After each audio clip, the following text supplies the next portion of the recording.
Welcome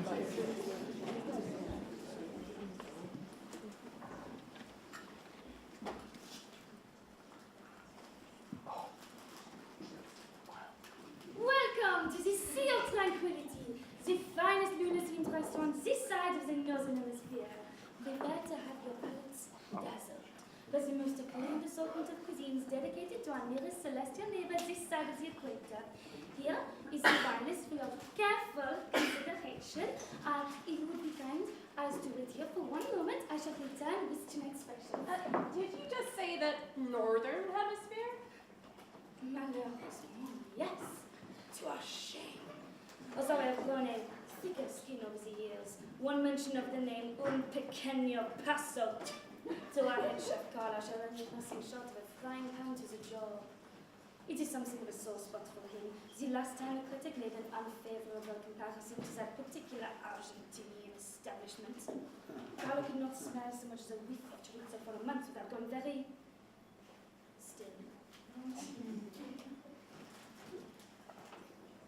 I'll be right back. So, John. Oh, may I call you John? Doesn't matter either way. Or you would prefer Mr. Sorry, what is your last name? It wasn't very clear from your emails, and I should probably get it right for the story. Doe. Right, okay. Your name is John Doe. As far as you need to know. Right. I think I'll just stick to John, if that's all right. That's fine. Excellent. So, John, as you know, the network is going to be running a segment on the moon landing for its 50th anniversary. Essentially, the format's going to be a classic both sides of the story debate. There'll be some expert on lunar landings from NASA, and he'll talk about the science and the proof and the extensive and peer-reviewed body of evidence or whatever. And then we get you in for some of the juicier details about the conspiracy, for balance. Anyway, all I need from you today is a little background. If you could run me through some of the main talking points of the conspiracy, why do you believe that the moon landing was faked? It was filmed in the desert in Nevada. Okay, but what leads you to that conclusion? What's the proof that solidifies the narrative in your head? In short, I suppose, how do you know? Well, I was there, wasn't I? Sorry, you were there. Yes. You were present at the faking of the moon landing. And all of the planning leading up to it. I thought that's why you wanted to talk to me. Forgive me, John, but you have to understand that I deal with a lot of people like you, and they often come out with stories that seem too good to be true, so I do. Oh, obviously, I can prove it. You can? Yes. And you would be willing to share such sensitive information with the network exclusively?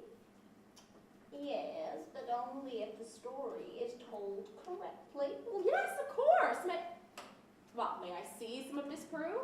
Not yet, Miss McFadden. You see, I don't want your media getting their hands on all of this and distorting the truth like the media always does. You'll have to see the picture I want, the whole picture, before you get to see the ones you want. That sounds fair to me. Would you like to explain the full picture then? Certainly. Mind if I record then? They are recording everything anyway, so one more can't hurt.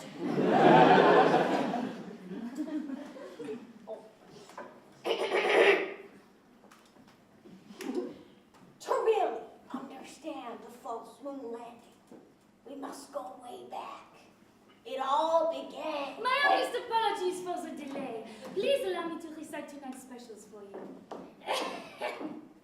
Tonight, we have blue moon parcels. Small pastry parcels filled with blue cheese, prosciutto, walnuts, and chives to start, followed by seared opah or moonfish served with garlic butter on a bed of sticky rice and roasted peppers, followed by traditional Chinese mooncake for dessert. Sounds lovely. Now, John. Excellent. And we also have, of course, a selection a la carte, if you would prefer. The set menu sounds fine. John? That's lovely. That sounds fine. So, John, And what may I get you to drink? anything, thank you. But Madame has not perused the wine list extensively. Perhaps the Chateau de l'Eclipse to go as a fish, or a red tide cocktail if we're in the mood for something a little stronger, huh? The Villa Luna is a little fruity. Oh, just bring us this.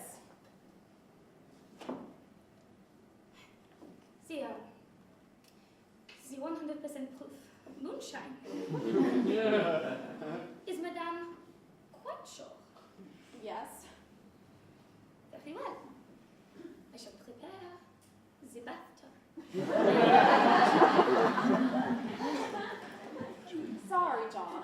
Please go on. So, to really understand the false moon landing, we must go back to October the 4th, 1957.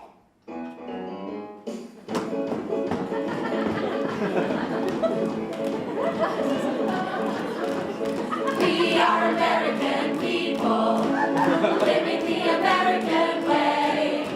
We work from 9 to 5 and everybody drives a Mustang or a Chevrolet. We like to sing our anthem, we sing it night and day. When we hear that sound, yes, we are proud to be USA. God bless America, land of the free, where dreams come true. It's up to you to be all you can be. So get out the banner and raise your flags up high. We're patriots for life, in trouble or in strife, for our country we would die. So listen, all you Soviets, to what we have to say. We'll shout it loud, yes, we are proud to be USA.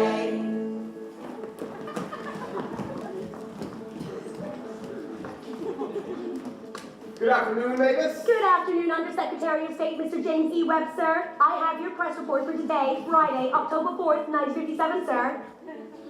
If you don't mind me saying so, Mavis, I find your new greeting to be a little odd. Firstly, using my full name and current job title, two things that I, being me, am probably most qualified to be well aware of, as if for the benefit of someone other than the two of us. And then using today's date, which, again, although it would be useful to a group of onlookers solely doing this conversation from some other hypothetical point of time, with no context and a specific need to know the date, it doesn't help me, since I, like you, so clearly live here in the present, and we're the only two here. Yes, sir. Sorry, sir. No need to apologize. Do you know who I was on the phone with the other day, Mavis? No, sir. Hugh Dryden, the director of NACA. NACA, sir? Yes, the National Advisory Committee for Aeronautics. I'm sure I mentioned them before. It's stranger making me define the acronym. Still, I was just thinking about our conversation. Talking to them always puts me in a good mood. And do you know why? Why, sir? Well, because it convinces me that America is truly the greatest country in the world. The miracles they perform over there, the space race is ours for taking. Why, I'm quite sure that the USA will beat the Soviets in becoming the first nation to successfully launch a man-made satellite into orbit around the planet. Really, sir? Oh yes, Mavis. Oh yes. Anyway, I'm sorry, I interrupted you. You were going to get this afternoon's press report. Can you make it quick? I'm a little late for a meeting. Yes, sir. It was just one item, sir, to briefly let you know that about an hour ago, the Soviet Union became the first nation to successfully launch a man-made satellite into orbit around the planet. We are American people. Sometimes things go wrong. Where others make mistakes, they give up on this race, but America stands strong. So we may have lost this battle, but we haven't lost this war. For we're Americans in America, and that's worth fighting for. The next big blow was April the 12th, 1961. Good afternoon, sir. It's April 12th, 1961, and I have your papers for today. You're doing that full date thing again, Mavis. I thought we talked about this. You haven't done that since, well, it must have been the day that stumped me for. Yes, sir. Sorry, sir. And by the way, sir, might I say, congratulations for your appointment to be the administrator of NASA, or the National Aeronautics and Space Administration, by President Kennedy. Thank you, Mavis. Although, That was 2 months ago now, and you've remained my secretary this entire time. So suddenly bringing it up now as if all the particulars need to be made clear is quirky, even for you. Still, no need to let it spoil a good mood. Good mood, sir? Oh yes, because I was going over some of the data from the Project Mercury program, and although we've had a few difficulties in calculating the ballistic trajectories, I'm quietly confident. In fact, although the Soviets got Sputnik up before our satellites, I firmly believe that an America will be the first man to leave the safety of the Earth's atmosphere, pass into outer space, and complete a full orbit of the planet. Yes, sir. If I could just direct your attention to today's headlines, sir. You may notice that Russian cosmonaut Yuri Gagarin has just become the first human to leave the safety of the Earth's atmosphere, pass into Earth's orbit, and complete a full orbit of the Earth. We are American people.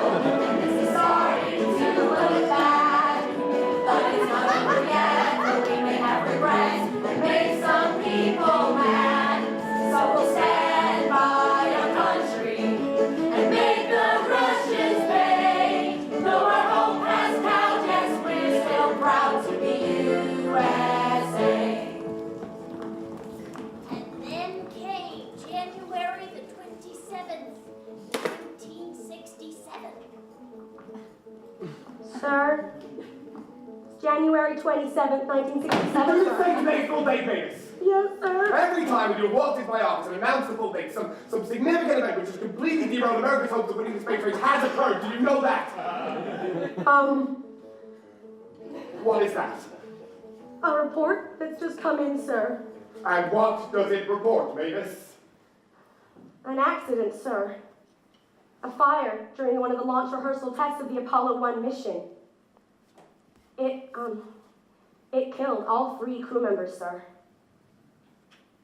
All hope is lost and we will be defeated. The Soviets will beat us to the moon. We had our chance and we did not complete it. And this race will be over soon. So tear down that banner, throw all your flags away, for we're no longer proud to be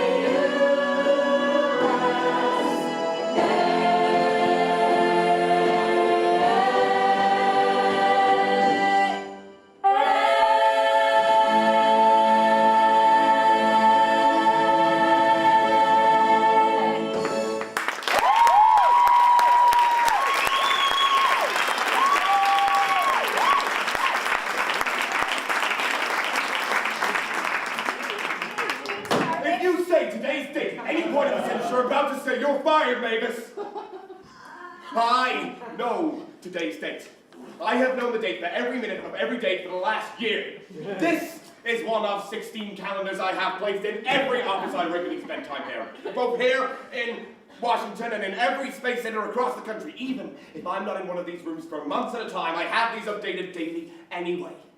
So that no one ever needs to let me know the exact date again. Is that clear? Yes, sir. Good. Is there anything else you want to let me know, Mavis, apart from the date? Yes, sir. I have a Mr. Johnson on line 1 for you. Well, I'm quite busy. Did he say why he was calling?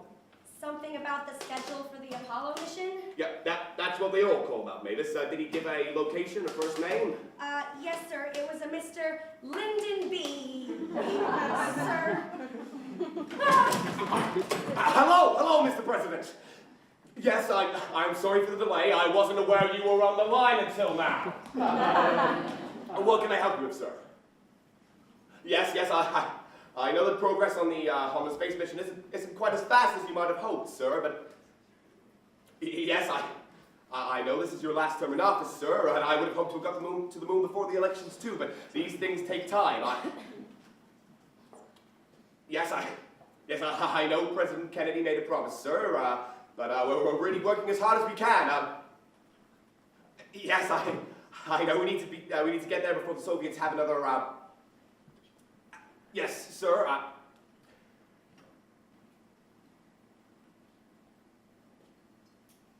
Okay, sir, I'll see what we can do.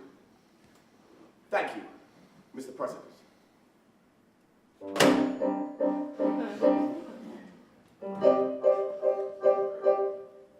The president's just called me, told me what I have to do. There's not much time left now to get a man up on the moon, and if I don't, I know that I could lose my job and they'll replace me with an actor. I mean president of NASA. So I'm rushing, everyone's rushing to be the Russians to the service. It's like a circus. Everyone's nervous that the service has no purpose to become last place in this race to get up on the lunar face. And I can face to beat this race. The USA couldn't face it. Oh, that was too many rhyming words.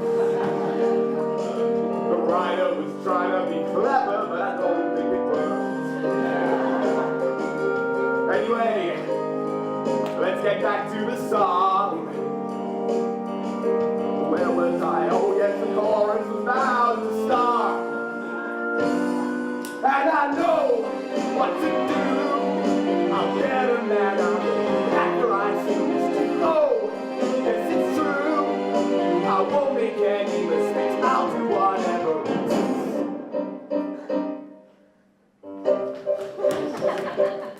I've got to get my act together now, my mind is running wild. I've got to make my parents proud, I am their only child. I'm scared, I don't dare to take my eye off on the ball. It's a moon landing, they want, and I'm prepared to give my all. But oh, well how hard can it be to pull off the greatest feat in history? I can do it, I've just got to believe.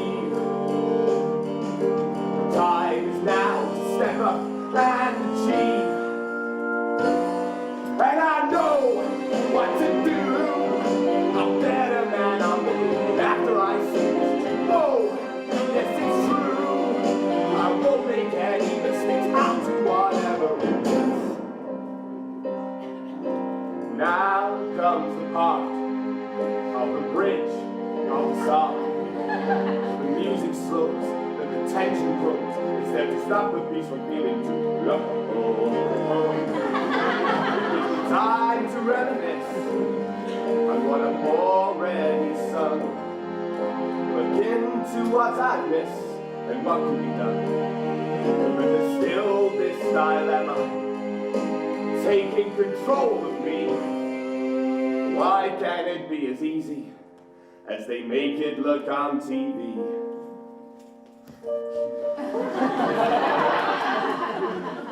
Am I deluded or out of my mind? Could I pull off such a lie to mankind? Instead of this actual astronaut stuff, we could try this astronomical bluff, and the president will call me out. That's what he'll do and say, James, you're a hero, all because you got a man on the moon. I won't make anyone miss, I'll be working wonders. Oh, it's true. I won't make any mistakes. I can't afford to make a mistake, even though it's fake. There's so much at stake, with no shiver and shake when I get a man.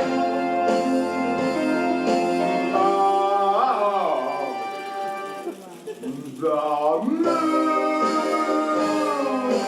I'll get a man on the moon.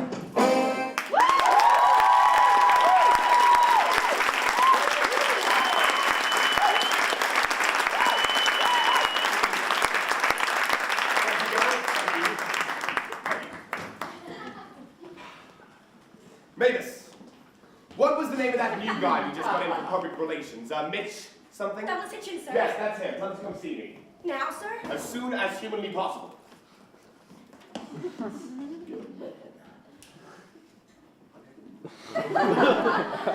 Oh, hello, Daniel. It's Douglas, actually. Douglas, yes. So, how are you? Very well, thank you. And yourself? I'm good. Settling in well.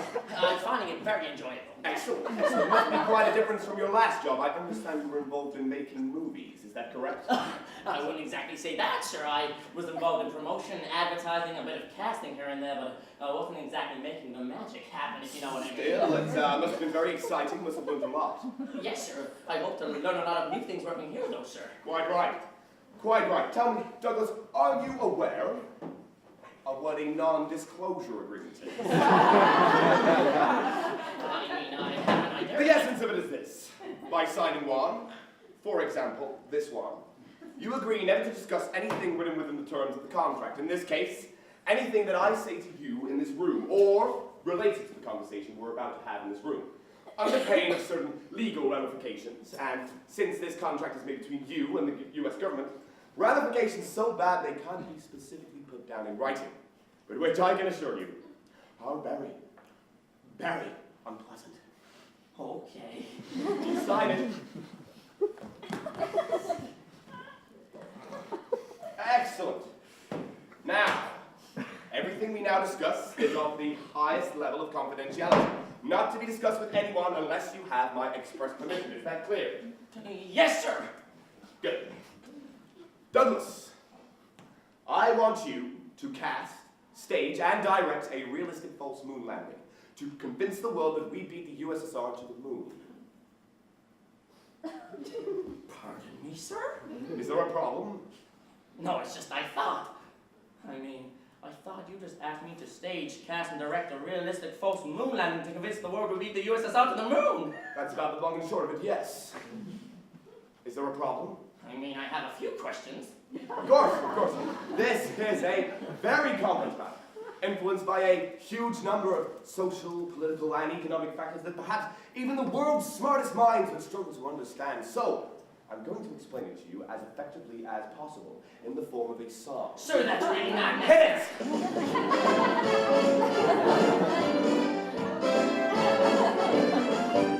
Let me get this clear, Dad. Sir, my name is Doug. There is no need to fear, Dad. It's still Doug. You really are the best man for the task.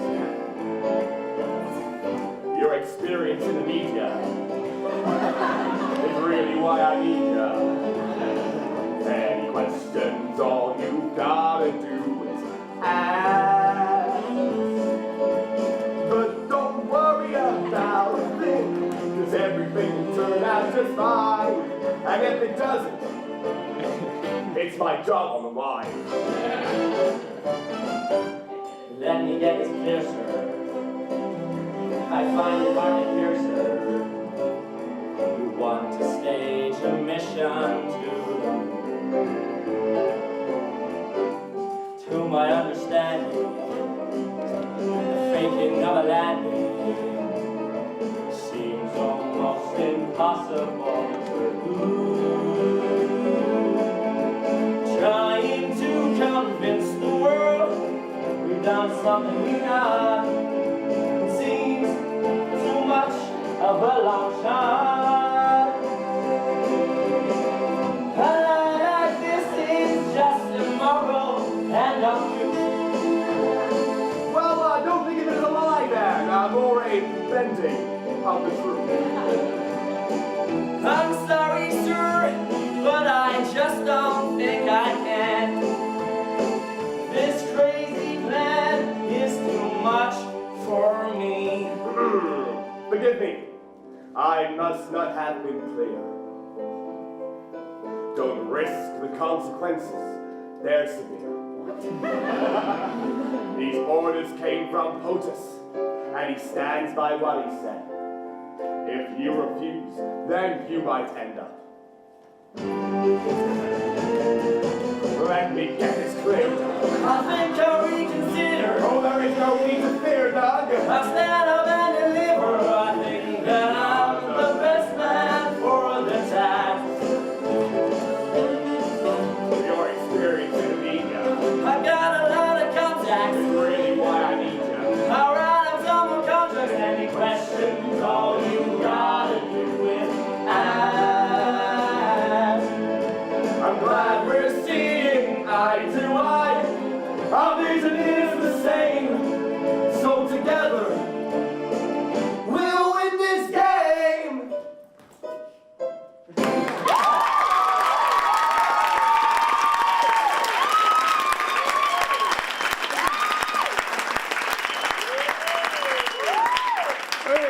Well, I think that just about clears everything up. You better get a move on. Time is of the essence. Find a location, find some actors, and on no account are you to discuss this with anyone, and that includes me. Who do you think you are? Mavis, I will be sending her along with you. Any information or questions you have for me, go through her. You might want to start at the Kennedy Space Center if you want to do some research on the ground. I'll clue in a few of the guys that we trust over there with what you're up to, and it would be better for me if you were out of D.C. But for now, I'm late for a meeting.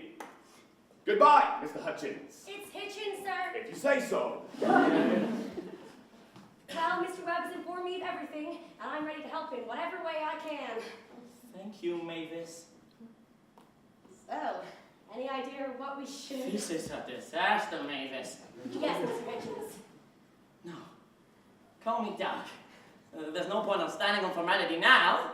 Not when we're about to orchestrate the biggest government conspiracy of the 20th century together. From that whole JFK thing. What? What?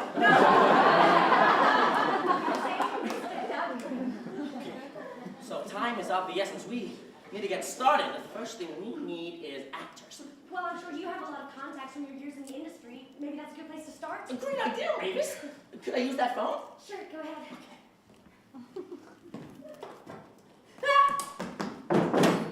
What?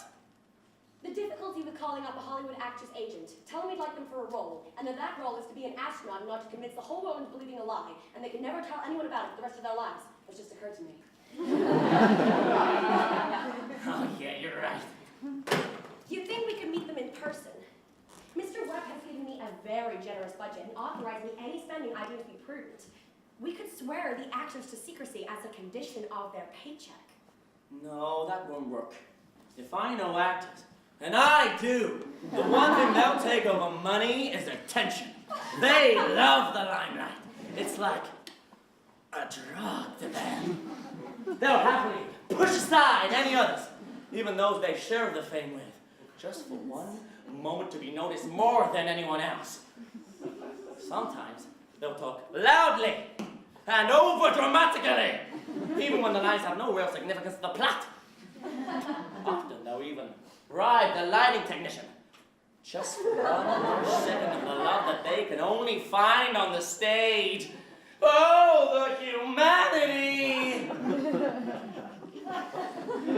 So basically, they'll reveal all the secrets for the attention. Right. We need to do something different. I think we should go to Florida first and see if we can find some trustworthy people while we're out there. But where are we going to find actors that won't give up the money for the attention of their fans?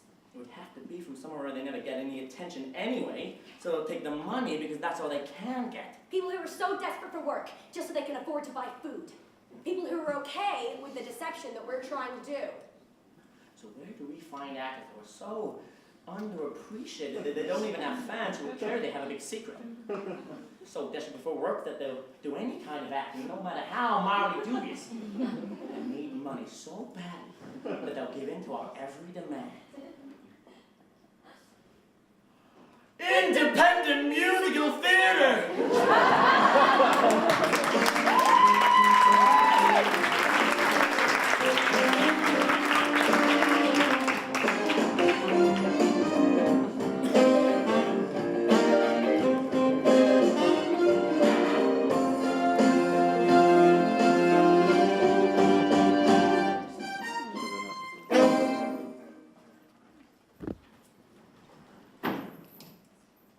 John, I have to say, your story so far doesn't seem that realistic. Really? What makes you say that? Well, the fact that some of the people you're describing seem to be aware that they're in a story you're telling. It was a long time ago. I may be paraphrasing slightly. That's understandable, but it doesn't explain how you seem to have really extensive knowledge of these really confidential conversations in the first place. I mean, maybe if I could see some of the it would be easier to piece together. Miss McFadden, I told Marissa, please. McFadden, I told you how this interview was going to go when we started. You'll have to hear the whole story before you get to see the evidence. Okay, I suppose I did. Go ahead. When? Oh, but if we're going to keep going with this, I am in serious need of a drink. Did we order some before our appetizers? Only apologize for the time it took to prepare your beverage.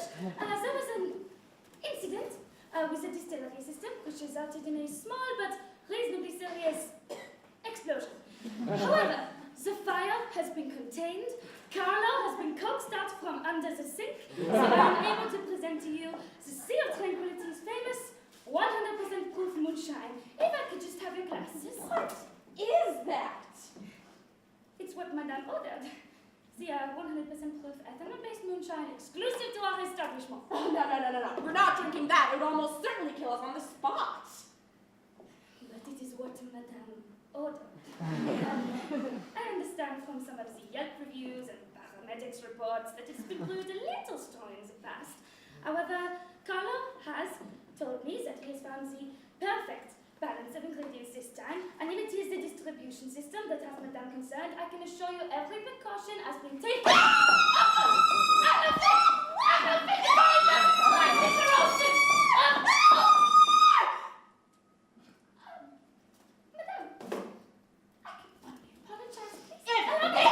Is the way you treat your customers, I can see why that stupid Argentinian restaurant is so much better! What did she say? No! What have you done? Carlo! Back! Carlo, back! She's American! She knows not what she says! Carlo, please, think of the children!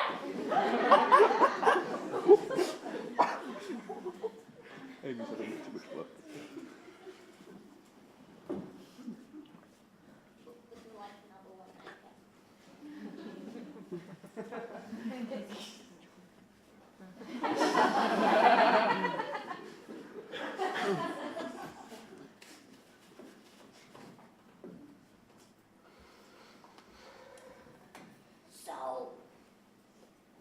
Douglas and Mavis headed to the most run-down, lice-infested, avant-garde amateur theater they could find, the Merritt Island Artemis.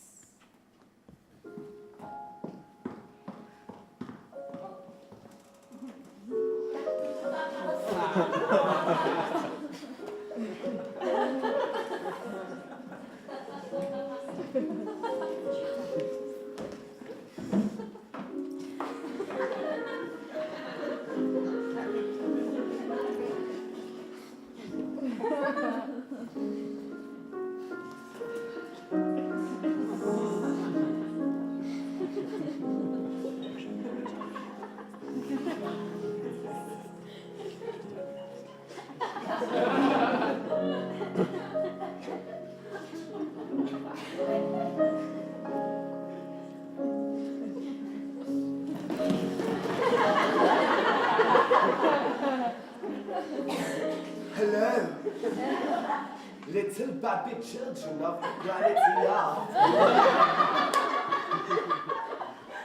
I am the ether, the man on the moon, the wee ship on a star, a potent cloud of gas released from the butt cheeks of a celestial being. Now you sat there in your comfy theatre chairs. You may be confident about who you are. I am a human. It is not that simple. So sit back, drink a glass of Milky Way, and listen to my cosmic prose. Take this woman, for example, walking her tiny pig. She is the moon. Or this woman, for example, having a nice little chitty-chatty chinwag with my sister. She is the moon. I am the moon. Up rocks this guy. He's a goddamn creep. Somebody's been huffing a bit too much stardust. He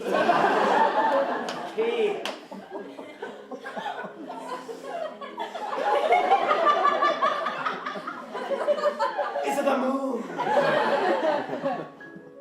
I am the moon. Have a look at this lady. topping up her makeup with cream cheese. She is at the moon. Look at this lovely family. Oh. In their lovely matching jumpers. Having a nice chit-chat about what was on the telly last night. They are a family of humans. We are. No! Family of moon.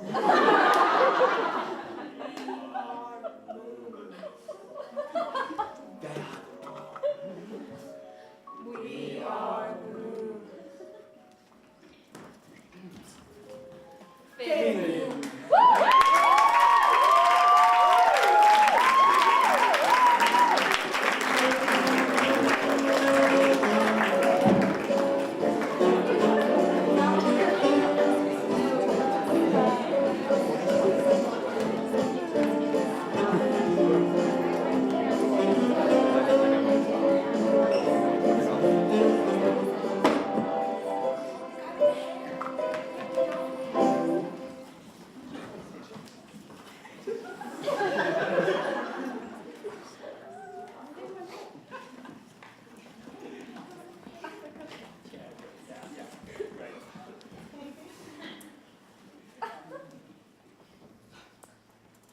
Good energy from today's performance.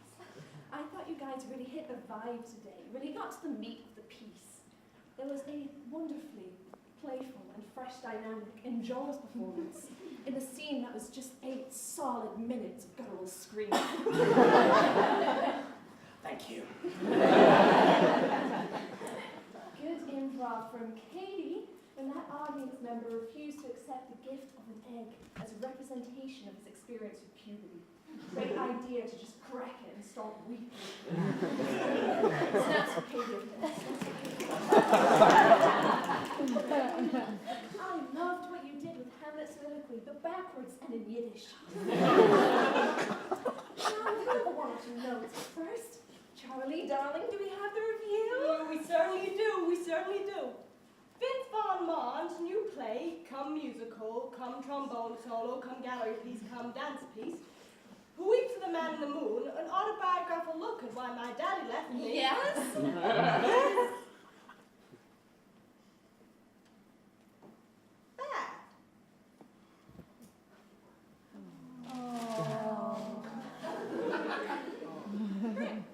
Well, the only note I had was that it was a pile of hot garbage, and you're all talentless hacks who would know artistic truth if you came home to find out making love to your partner and drinking your soda! I'm gonna lie down.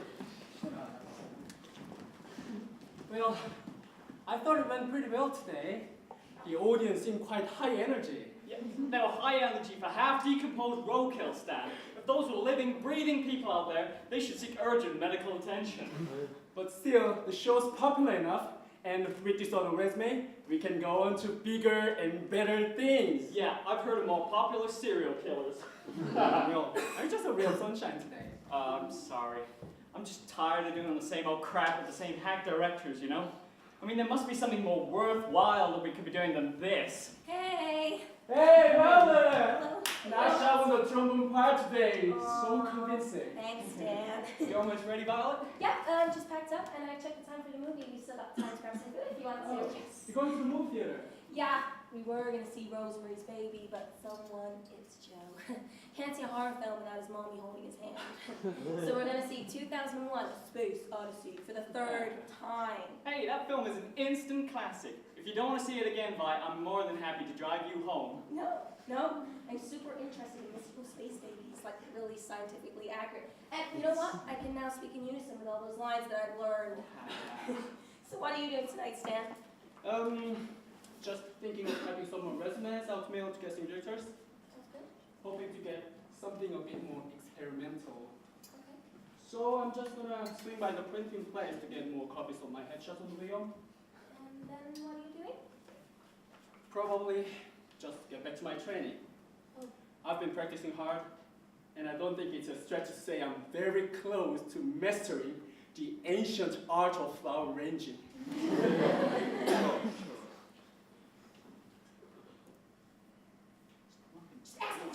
Hey, Stan, you want to come to the movie theater with us? Don't mind me. Get to go on. Okay, great. Oh no, we insist, don't we, Joseph? We do. Yeah, we insist. Oh, that's very nice of you. Just give me a moment to do my medicine. Yeah, sure. So, Stan, why did you decide to do this production? You never really said before. To be honest, it was just a love of it. I'm from Michigan, so there wasn't much theater in my hometown. But I've loved performing since I was tiny. That's and flower arranging. Of course. I wanted to come somewhere where I could explore my artistic side, you know? Wait, you decided to join a tiny theater troupe in Merritt Island, Florida? Didn't you think of going to like New York or California or something? Oh, no. I'm not interested in all that fame and fortune stuff, no. Me neither. As long as I can have a really good, interesting role to get into, well, I don't even care if people know it's me doing it. I could act in a mask or a helmet, for all I care. So I just stuck a pin in a map and looked up their groups and the director when I arrived, and here I am. Here you are. Well, that idea definitely doesn't sound completely insane. That's a great attitude to have, Stan. What about you too? Why did you decide to act? Oh, we're not even proper actors. No, we just want to do whatever is fun, really. So we were in a band, then we made homemade art, and then we just thought we'd try performing, didn't we? So here we are. I mean, all I really want is one such good experience. And I don't know about you two, but I'm pretty sure that this show isn't it. Probably not. Would it be great if you got a project that would work for all of us? Something truly memorable and that'd be really fun and test our performance skills to the limits. Then do I! Okay, so now I see your whole point about not doing the jumping out thing. Who are you? Yeah, and what are you doing? Spying on us, hiding your presence in the shadows, and then suddenly filling us out with terror? No, not to worry.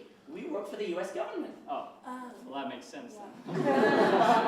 My name is Douglas Hitchens, and this is Mavis. What's your second name, Mavis? Exposition. Right, Mavis. What? It's Dutch. Right, well, Mavis and I work for NASA, and we've got the three of you an offer. What kind of offer? Before I can tell you anything, you have to understand that this is absolutely top secret, and you cannot breathe a word of what I'm about to tell you for as long as any of you live. Okay? That's fine. Excellent. Well, the bare bones of it are this. We at NASA are having trouble building a rocket to take us to the moon, and we're under a bit of a time constraint with the Soviets and all, so our superiors have asked us to fake it.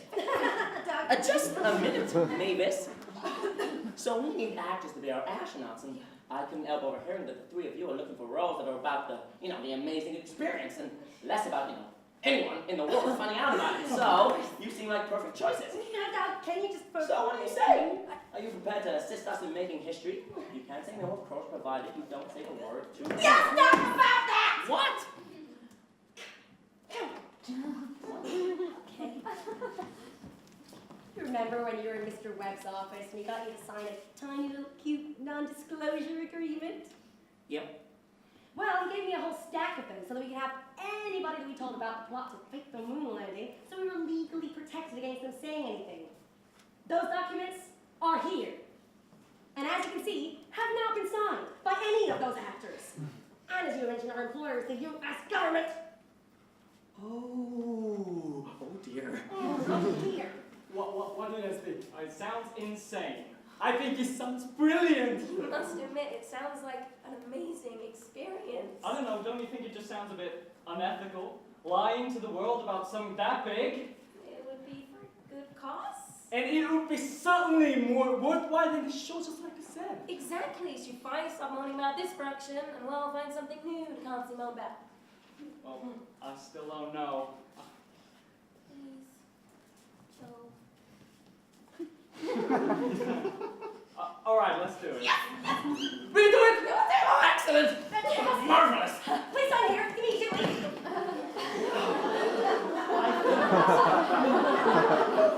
I think that's enough excitement for one night. We'll be in touch about preparations for the soup, but in the meantime, you keep doing whatever it is you do here. But Nashville's going to pay you a lot of money for this. Shall we, Mavis? We shall. Can you believe this? No, I can't. Not even for a second. This is amazing! A completely fake moon landing! It's the immersive role of a lifetime! I have to call my mother. Yeah, it also sounds like the most dangerous, suspicious crook. For goodness sake, Joseph, can't you just enjoy the moment for once? They haven't even taken a contact number from us. So just go with it. And who knows, I might even get to see inside a real NASA Space Center. I thought you weren't interested in all that science stuff anymore. Not to get fully involved with it. That doesn't mean that I can't enjoy the positives and the glimpse of it. So try to enjoy it with me. People can go their whole lives working a dull job, 9 to 5. That's only all you. People can go on dreaming, just wishing but never achieving. But now our dreams could all come true if we take this chance of a lifetime. Can't you see that this is a good sign? You're not gonna waste this opportunity, and I'm not gonna let you ruin this for me. For too long now, you held me down. I'm not gonna let you do it this time. So I'm taking the chance. You can join me, or I'll leave you behind. Open my whole life story, looking for hope that's not falling, and I know just what to do. I'm running simulation, each day a new sensation, and I know just what to do. If you take this chance of a lifetime, can't you see that this is a good sign?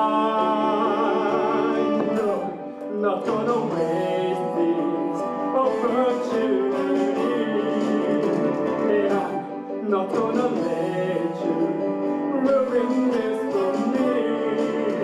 For too long now, I've looked around, trying to find something new.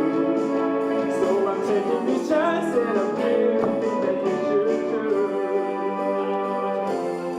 Why can't you be more open to adventure?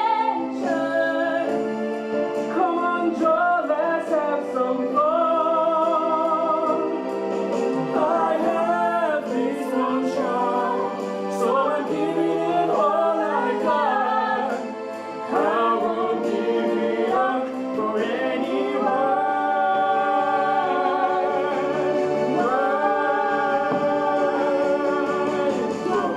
Not gonna waste this opportunity, and I'm not gonna let you ruin this for me.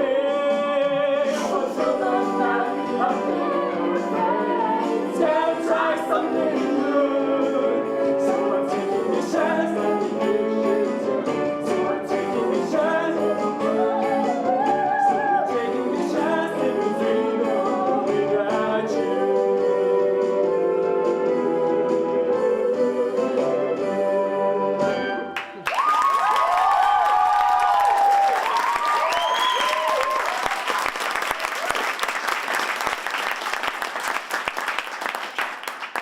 Actors, what are you like? Just because you're great singers, that doesn't change anything. Come on, have you finished your little song and dance yet? Fine. It's the only thing that's going to stop you moaning is if we see that movie again. Come on, stand on with respect to a death nurse. Oh my God, Penny,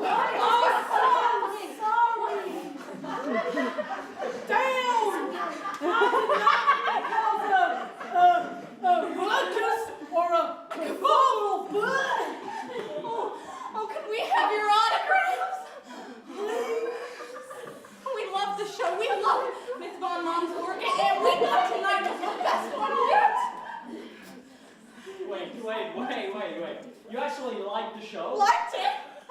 Woo! Come on, Molly. Tell that show. Sure, take a damn.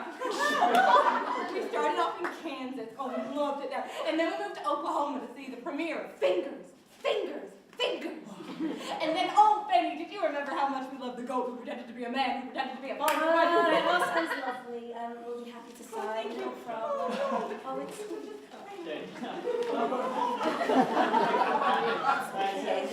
Thank you. Thank you so much. Thanks. I'm so sorry to bother you. Have a lovely evening. I hope you decadent Western evening capitalist pig.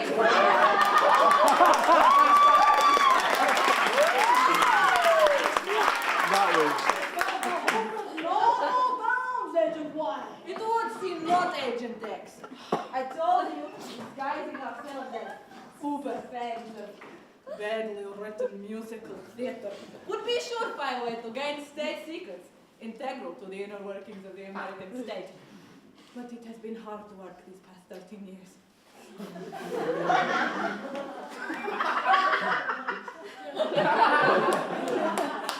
Pretending to be the kind of ugly, lowbrow scum that goes to see newly written musical theater. So now for what to falsify moon landing to steal rightful glory from Soviet Union? That. We must have those good words! No, correct. Let me break my shoe.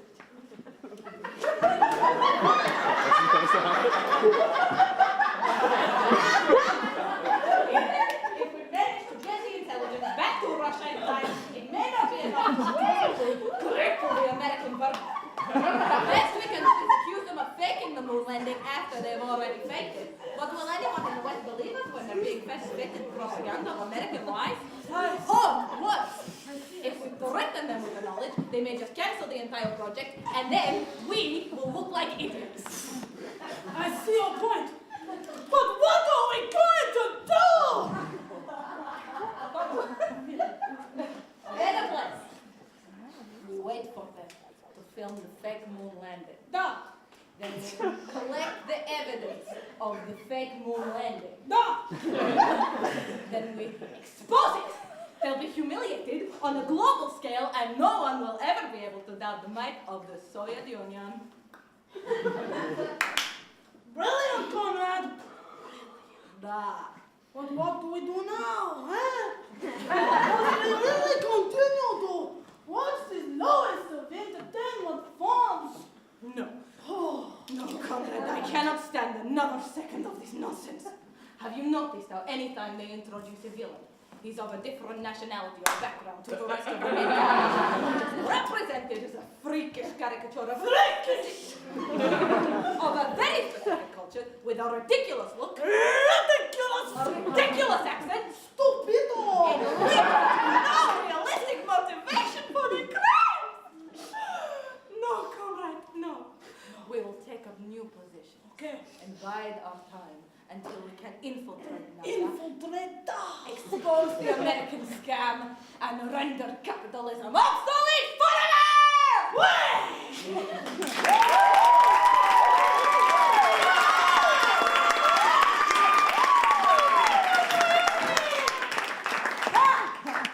I think the janitor may have locked theater, huh?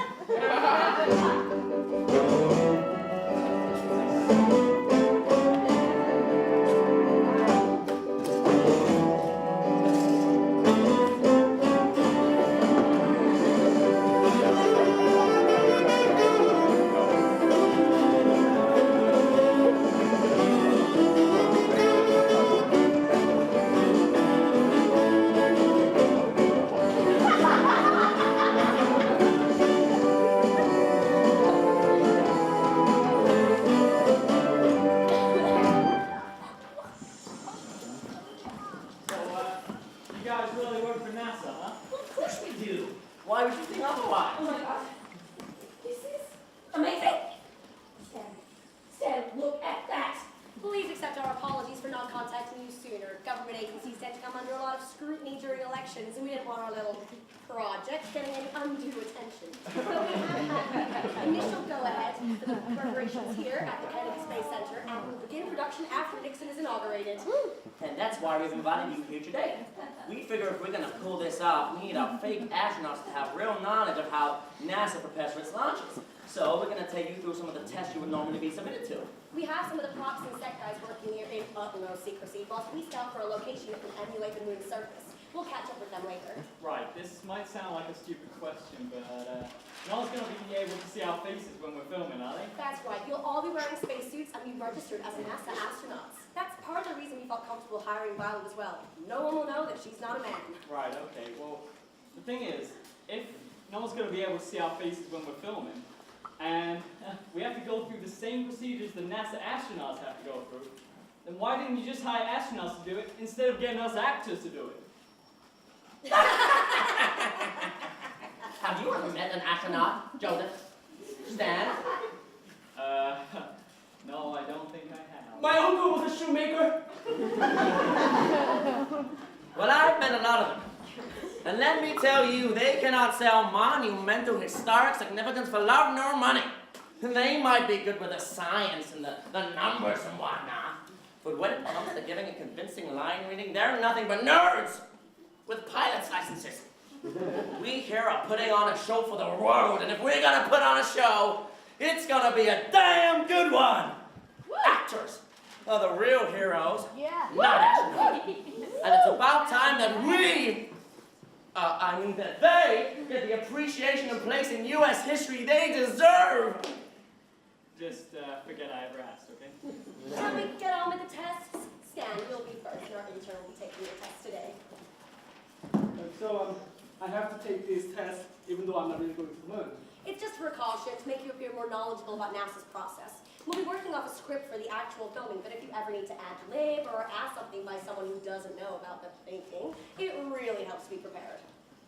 Like researching for the role. I get that. Just like how my master of flower arranging gets me to make a set for all my plays. Yeah! By putting you through these tests, we are able to create believable records of the time here at NASA, in case anybody wants to check up on us. Also, Stan, Mavis and I agree that you have exactly the kind of optimistic temperament which will play really well on film. So you'll be the first man to step foot on the moon. Now, the public doesn't just want a strong American name for the first man on the moon. If they're going to learn all about him, he also needs to have a believable backstory. Do you understand? That makes perfect sense. I probably should have asked earlier, Stan, but what is your full name? Konstantin Gursky. Excellent. So, what? Konstantin? Gursky, yes. My father was Polish. Stan, we are deliberately putting in all this effort to falsify the moon landing to make it look like America is more effective than the USSR. How is it going to look that if the supposed first man on the moon has a name that, if you'll forgive me, makes him sound exactly like a Soviet cosmonaut? We've already sent the prop department the specs for his suit and rope harness. We do not have time to change the lead astronaut We'll now. just have to change his name on all the documentation. We'll give you a fake name to make you seem more patriotic, Stan. Like a stage name, I can work with that. Joseph, you have got to see the launch pad. It's incredible. I can't wait to use it. Yeah, you do remember we're not actually going into space, don't you, Vi? Yep. Of course, how can I forget that? There you are, Frank. Please have a seat. Oh, now we're on the topic of changing names. Violet, we decided that you will be the second man to set foot on the moon after Stan. So we need a suitable male alias for you. I'm sorry. I don't understand. Why do I need to be a man? Oh, well, we just want this moon landing to be as believable as possible, and we've never really set foot in space before, so... Valentina Tereshkova. Yes, but as Doug mentioned, we're trying to keep our project as distant from the USSR as possible. I'm sure you can appreciate that. Why? It's not something we have to discuss. Now, we can talk about it later. Joseph, your turn. Actually, no, we haven't got time. I'll take you to the operations and checkout building, put you in an altitude chamber to see how you deal with pressure change. Boys with me. Violet will just have to catch us up. I normally deal with the pressure of my flower arranging competitions with a soothing bubble bath. It'll be interesting to see how astronauts relax. Yeah, just follow the man, would you, alright? Violet, is there a problem?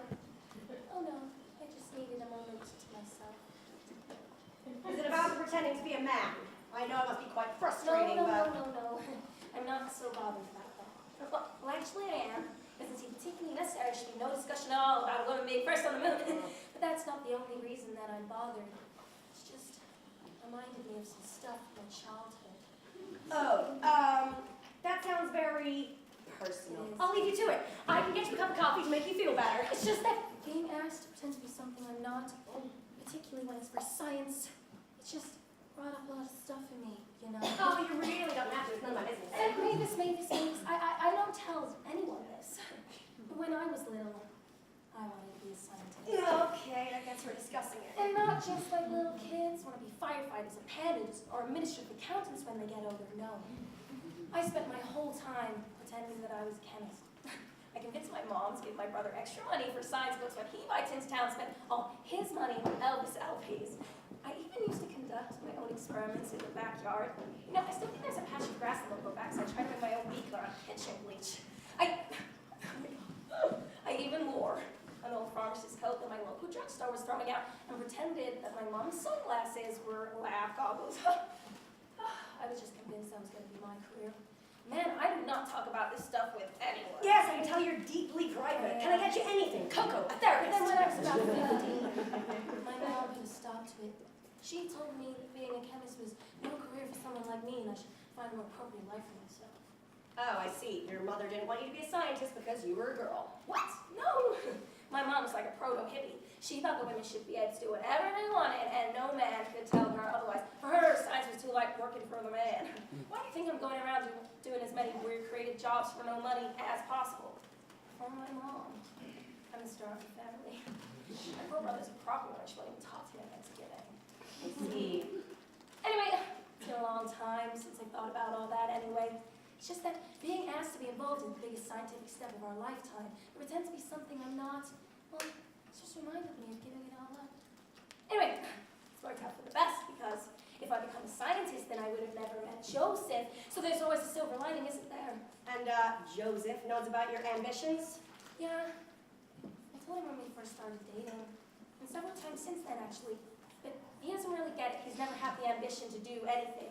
He just wants to go around doing whatever's most fun. For the most part, so do I. But it's just, actually being here just makes it all seem so real, you know?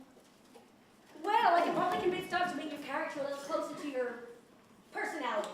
Obviously, we still have to be plausibly different, but... No. No need to change anything on my account. It's just a stupid memory that got dragged up in all this excitement. Well, if you're sure. Absolutely, yes. I'm sorry. I didn't realize just turning off valve could have such a big effect. Not to worry, I'm sure the doctors know how to deal with decompression sickness.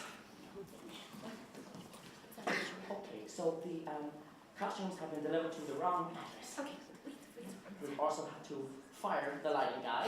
Again? And the props and set are woefully behind schedule.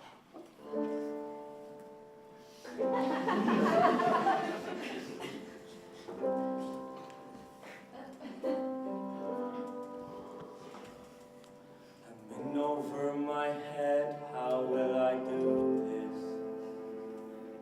The shoe is just ahead, how will I get through this? My secretary's great, but I'm useless. And in this game you just gotta be ruthless. And now it's time for me to make them see I'm more than just a secretary. I'm more than they will ever be. These memories I have erased. I don't trust what these people say. I can't believe I'm going to stay. One giant leap to change history. It's a mystery how real she is. One giant leap, now we're on our way to a brighter day. Let's believe it. Get into gear, no turning back now. Everyone will know you're just a hack now. Taking off my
depends on how we execute.